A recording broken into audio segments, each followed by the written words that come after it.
சில வார்த்தைகள் சென்னையில போய் இவ்வளவு நாள் இருந்ததுல நான் கத்துக்கிட்டேன். காண்டு, பெஜாரு, ஒரே பெஜாரா இருக்குமா இந்த திமுக ஆட்சினால.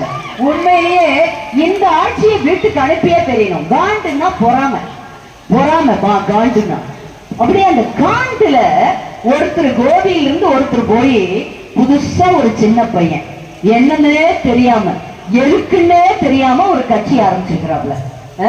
அந்த சின்ன பசங்களுடைய எல்லாம் வாக்குகளை எல்லாம் வீணா பண்றதுக்குனே ஒருத்தர் ஆரம்பிச்சிருக்காரு. ஆனா அந்த வாக்குகள் எல்லாம் திமுக வாக்கு, விசிக வாக்கத்தான் பிரிக்குதுங்கிறாங்க. அதனால நமக்கு ஒண்ணு பிரச்சனை இல்லை பெரிய அளவுல. இருந்தாலும் யாரெல்லாம் வர்றாங்க பாருங்க. அம்மா போயிட்டாங்க. அண்ணா திமுக என்னமோ தங்களுக்கும் அண்ணா திமுக இல்லவே இல்லையா பாங்கதானா. தயவு செய்து சகோதரர்களே இப்படி சொல்வதை நரேட்டிவ் செட் பண்றதுன்னு சொல்லுவாங்க. வேணும்னே கட்டமைக்கிறது. முதலமைச்சருடைய மருமகன் சபரீசனுடைய நிறுவனம் ஒண்ணு இருக்கு, பெண்ணு.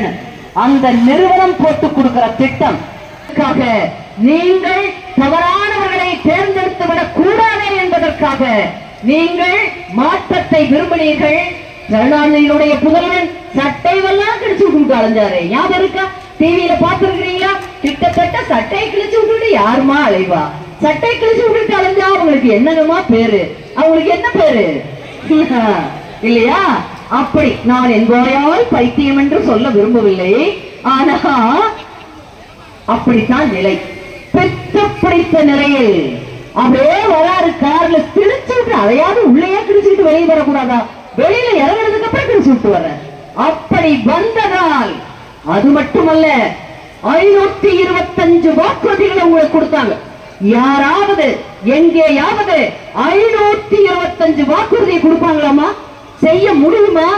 அதையும் என் தமிழ் சொந்தங்கள் நம்புறீங்களே, செஞ்சிருவாங்களோ? திமுக ஒருவேளை திருந்தி இருக்குமோ? ஒருவேளை கருணாநிதியின் புதல்வர் மனம் மாறிவிட்டாரோ அப்படின்னு நினைச்சீங்க. நாங்களாவது மாறதாவது மாறவே மாட்டோம்.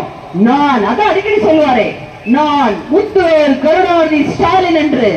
அந்த வாரிசை தான் உங்க அப்பா வாட்டால் எதையுமே பொய்ய சொல்லி அதே மாதிரி மக்களை பத்தி நினைக்காம வந்ததுல இருந்து வாரி சுருட்டுறதுலயே இருக்கிறாங்க.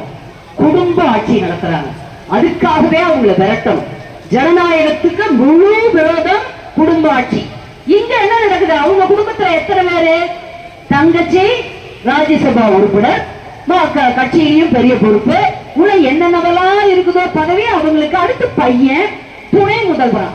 அந்த பையன் இந்த எலெக்ஷனுக்கு, இந்த 21க்கு முன்னாடி கொடுத்த ஒரு இன்டர்வியூ, நான் வருகிற நான் தான் அரசியலுக்கு வரமாட்டேன் கேட்கிறார் நிருபர். நான் இதுக்கு அரசியலுக்கு, நான் அரசியல் குடும்பத்துல பிறந்துட்டனால நான் அரசியலுக்கு வரணுமா? கொஞ்சம் கூட மான, ஈனம், சுயமரியாதைங்கிறது கொஞ்சம் கூட இல்ல திராவிட முன்னேற்ற கழக தலைமை குடும்பத்திற்கு. என்ன அக்கிரமமாக இருக்கிறது? அப்படி சொன்ன பையனை கொண்டு வராரு, இளைஞரணி தலைவராக்குறாரு, உடனே எம்எல்ஏ ஆகிறாரு, உடனே துணை முதலமைச்சர். துணை முதலமைச்சர் ஆயிட்டு உங்களுக்கும் எனக்கும் நம்ம ஊர் பகுதிகளுக்கு தமிழ்நாட்டுல என்ன பண்றாங்க இவங்க? எதுவுமே பண்ணல. என்ன பண்றாரு? அடிக்கடி துபாய் போயிட்டு வர்றாரு. எப்ப பார்த்தாலும் பையன் துபாயில இருக்கார். அவருக்கு வேண்டப்பட்டவங்க யாரோ அங்க இருக்காங்க. இப்ப வேற எல்லாரும் பர்சனல் மேட்டர் பேசக்கூடாது. நான் பர்சனல் மேட்டருக்குள்ள ரொம்ப போகல. ஆனா கேட்போம் இல்ல, இங்க இவரு உதயநிதி துபாயில போய் அடிக்கடி காணாம போற.